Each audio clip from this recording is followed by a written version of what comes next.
मेरे पिता को कोई दंड नहीं दे सकता। यदि तुमने मुझे रोकने का प्रयत्न किया तो गांधार और हस्तिनापुर की सेना से तुम्हें युद्ध करना पड़ेगा। अपने पिता के जीवन की रक्षा करते अपने पूरे परिवार के जीवन को संकट में डाल दोगे।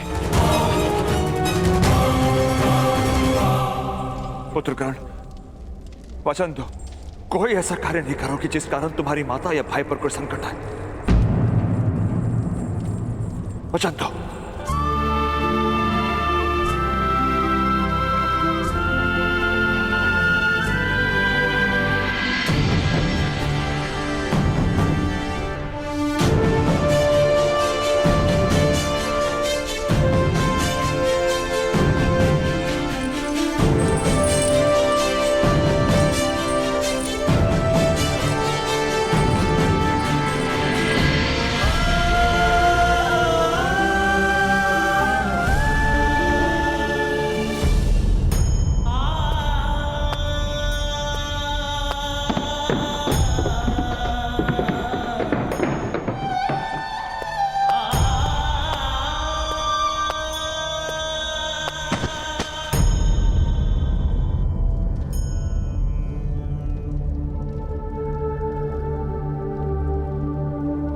पुत्र ताक्षरी, ये क्या छल हुआ है मुझसे? संतान के नाम पर मांस का लोथड़ा दिया है उस गांधारी ने। अब तक मुझे भगवान पर क्रोध था कि उसने मुझे दृष्टि से वंचित रखा, किंतु आज सुख है कि मेरे नेत्र नहीं हैं, कि मैं उस मांस के लोथड़े को देख नहीं पाया। मेरे भाग्य ने मुझसे मुंह मोड़ लिया है ताक्षरी। आज तक मेरी दृष्टि ने मुझे कभी पराजित नहीं किया, किंतु आज मैं अपने भाग्य से पराजित हो गया हूं ताक्षरी। आपने सदैव मुझे शिक्षा दी है ताक्षरी कि जब तक हृदय का बल है तब तक कोई भी संघर्ष बड़ा नहीं है, किंतु आज मेरे हृदय का बल ही टूट चुका है, टूट चुका है। नहीं, नहीं पुत्र, जीवन की घटनाओं से हृदय का बल नहीं टूटता, मन का छल टूटता है। बुद्धि मार्ग को आधार बनाती है, किंतु हृदय अपने चरणों के साहस पर विश्वास रखता है। वो जानता है कि मार्ग निश्चित नहीं, दिशा निश्चित है। अगर एक मार्ग अविरुद्ध हो तो दूसरे मार्ग का निर्माण करता है। नहीं ताक्षरी, अब मेरे चरणों में वो शक्ति नहीं। मेरे स्वप्नों को पूरा करने का मेरे पास कोई और मार्ग नहीं है ताक्षरी।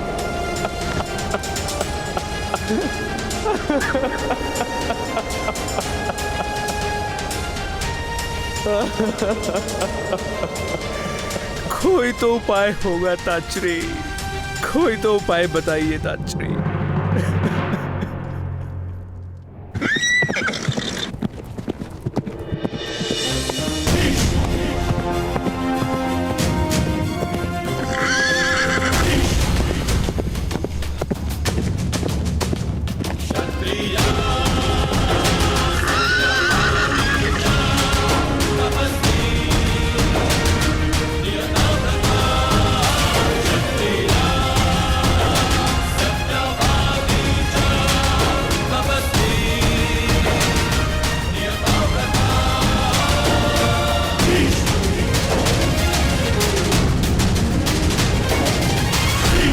माते, आज आपके पुत्र को आपके मार्गदर्शन की आवश्यकता है।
जिस पुत्र ने अपने मार्ग पर अपनी प्रतिज्ञा का बंधन टाल दिया हो, उस पुत्र को ये माँ क्या मार्गदर्शन देगी? उसी प्रतिज्ञा पर किसी भी स्थिति में अटल रहने का मार्गदर्शन। क्या ऐसी कोई स्थिति हस्तिनापुर में उत्पन्न हुई है पुत्र?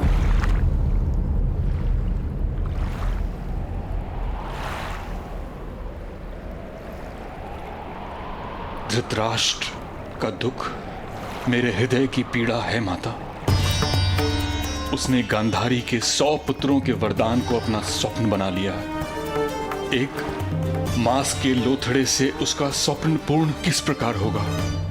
किंतु पुत्र, क्या गांधारी के गर्भ से 100 संतानों की अपेक्षा करना एक भूल नहीं थी? किस प्रकार एक स्त्री एक जीवन काल में 100 संतानों को जन्म दे सकती है? महादेव का वरदान किस प्रकार विफल हो सकता है? वरदान कभी विफल नहीं हो सकता, किंतु मनुष्य की अपेक्षा से वो अलग हो सकता है। गांधारी को 100 पुत्रों का सुख प्राप्त हो सकता है। किंतु किस प्रकार माते? एक मांस के पिंड को जन्म दिया है गांधारी ने।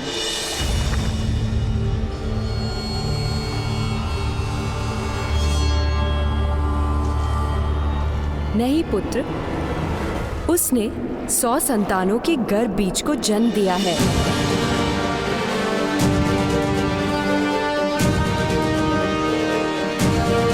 अर्थात धृतराष्ट्र की 100 संतानें बीज स्वरूप जन्म ले चुकी हैं।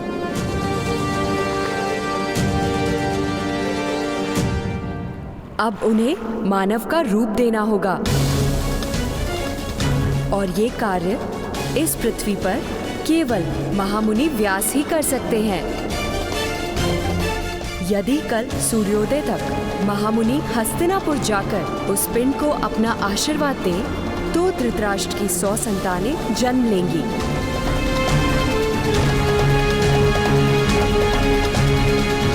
अन्यथा पितृत्व का सुख उसके भाग्य में नहीं।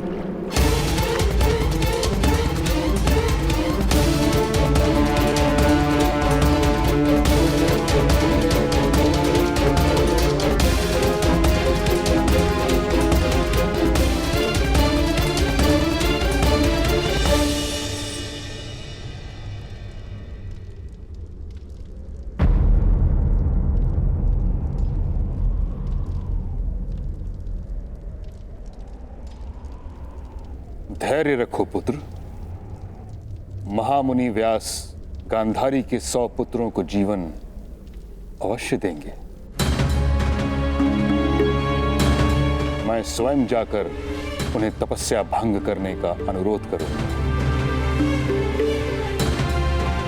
और प्रातःकाल से पूर्व उन्हें हस्तिनापुर लाने का संपूर्ण प्रयत्न करूंगा। प्रयत्न करने वाला सफल नहीं होता महामहिम, हठ करने वाला ही सफल होता है। जल की प्राप्ति के लिए प्रयत्न करने वाला नदी और झरने ढूंढता है, और जल के लिए जो हठ करता है वो कुआं खोदता है महामहिम, कुआं।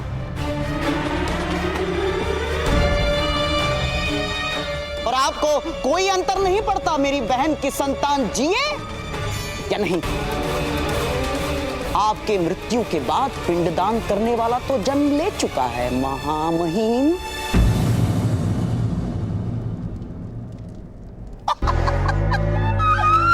महाराज पांडु के घर में हैं? धृतराष्ट्र के प्रति मेरे प्रेम पर संदेह है आपको गंधार राज?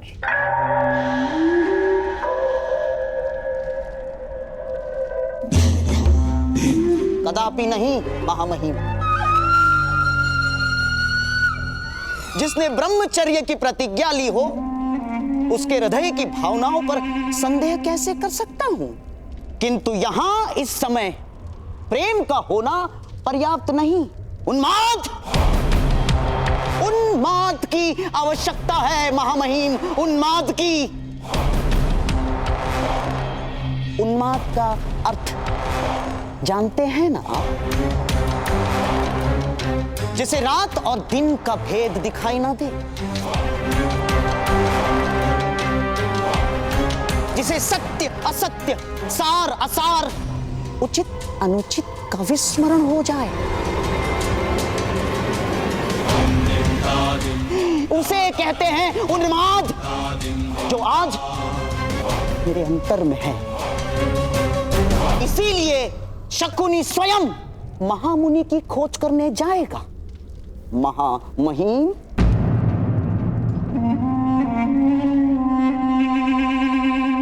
शकुनी यथार्थ कह रहा है ताश्री।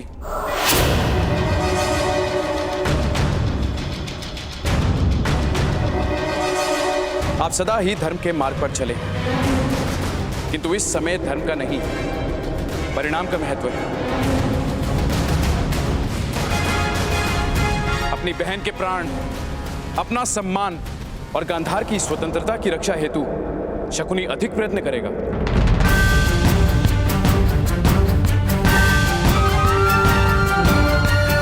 मेरा आदेश है, शकुनी जाएगा महामुनि को ढूंढने हेतु।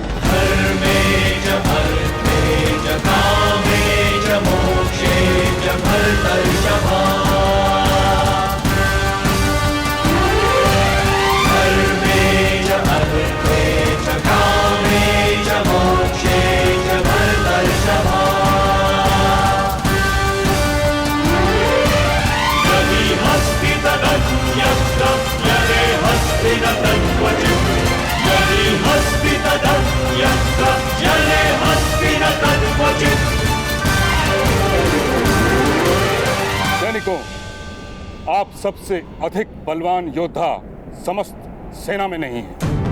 इसी कारणवश मैंने आपको इस कार्य के लिए नियुक्त किया है। आप सब गंधार राज के संग महामुनि को ढूंढने जाएंगे। स्मरण रहे, महामुनि तक जाने वाला मार्ग अत्यंत निकट है। गंधार राज शकुनी के सामर्थ्य पर मुझे विश्वास नहीं, इसलिए उनकी रक्षा का भार आप पर है। यदि वो अपने कार्य में सफल होते हैं तो संपूर्ण हस्तिनापुर पर आने वाला संकट टल जाए।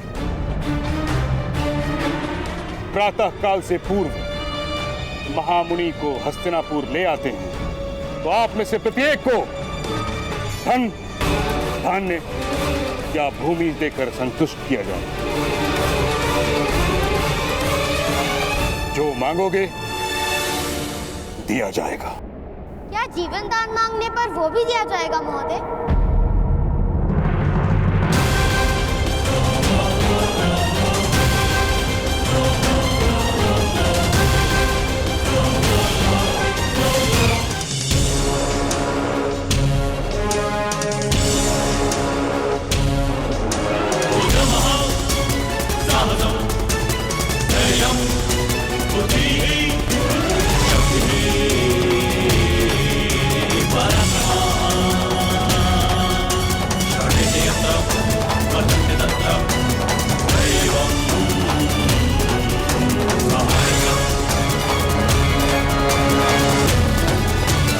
बालक, तुम्हें यहाँ आने की अनुमति किसने दी? पिता के प्राणों की रक्षा करने का समय आता है तो प्रतीक्षा नहीं कर सकता मैं। उत्तर दीजिए महोदय, वास्तव में जो मांगा जाएगा आप वो देंगे मुझे?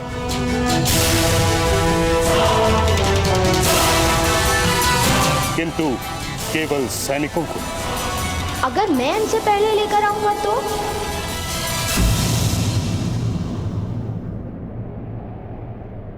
सुनो बालक, ये किसी प्रकार का खेल नहीं। जानता हूँ, और मेरे पास भी खेल खेलने का समय नहीं है महोदय।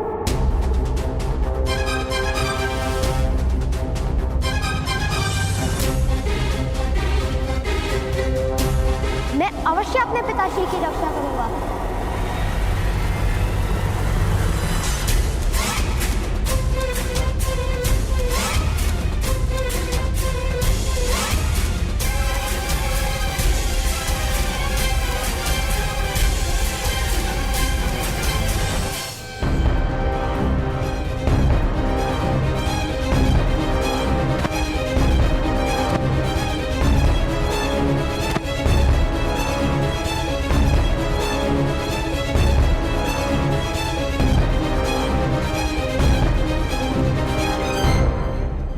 मेरे पिताश्री कह रहे थे कि महामुनि व्यास की गुफा में हर पद पर मृत्यु का संकट रहता है। मृत्यु का भय नहीं मित्र, मुझे महामुनि व्यास को महारानी गांधारी तक पहुंचाना है। महामहिम ने कहा है कि जो ये कार्य करेगा उसे मुंह मांगा इनाम दिया जाएगा। मैं इनाम में पिताश्री का जीवन मांग लूंगा।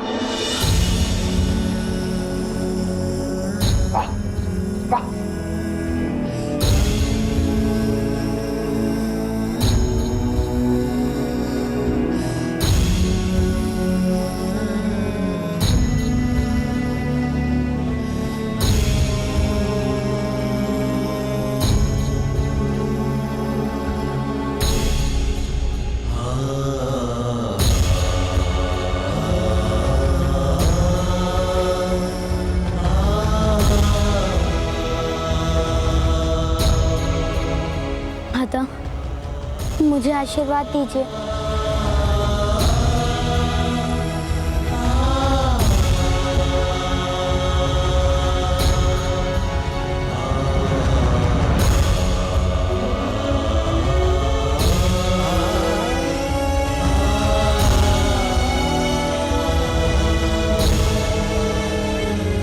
मेरा आशीर्वाद तुम्हारे साथ है पुत्र। तुम्हारा ये विश्वास ही तुम्हारा सबसे बड़ा बल बने।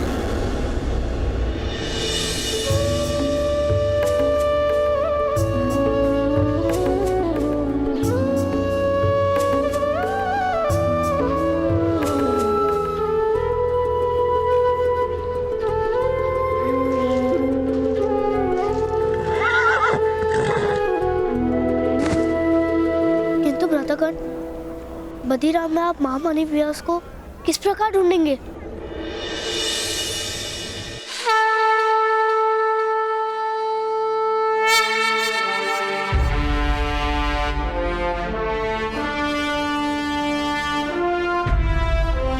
भगवान सूर्य नारायण मेरा मार्गदर्शन करेंगे।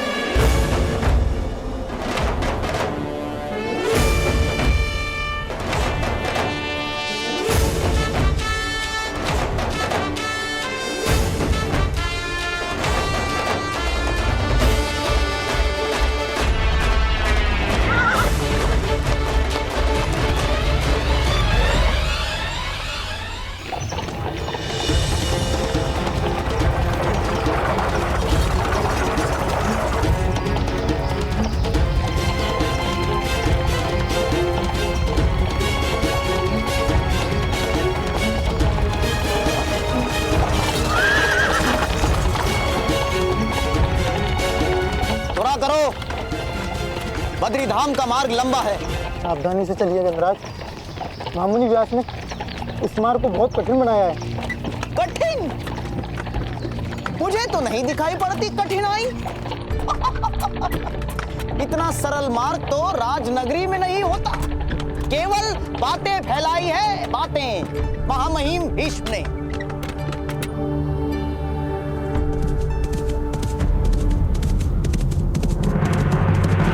रथ रोको।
यहाँ क्या कर रहे हो?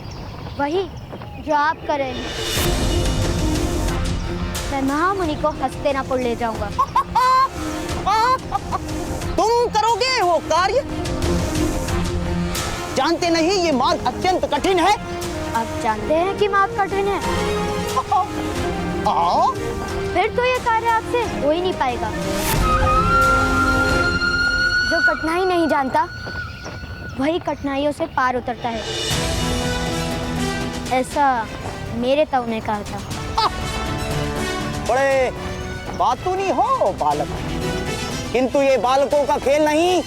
उत्तम, क्योंकि खेल खेलने का समय मेरे पास भी नहीं है महोदय। क्योंकि मुझे पिताश्री की रक्षा करने हेतु महामुनि व्यास को महारानी गांधारी तक पहुंचाना है।